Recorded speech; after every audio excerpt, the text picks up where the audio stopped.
এই ছোট্ট গল্পটি আমাদের শেখায় যে আমরা যা চাই তা কখন আমরা পাবো তা কেউ জানে না। তবে এই জীবনের কঠোর পরিশ্রম করে আমরা সব কিছু অর্জন করতে পারি।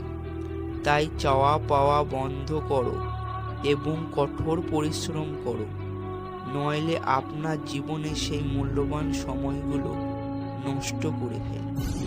সব সময় মনে রাখবে, আমাদের পরিশ্রমই আমাদের আসল উপার্জন। সময়ের আগে ভাগ্যের থেকে বেশি কেউ পায় না। কিছু না করলে কিছুই পাবে না। যারা নিজের জন্য কিছু করে তাদের উপর আল্লাহও দান করে, কারণ এই পৃথিবীতে ভিক্ষুকের অভাব নেই।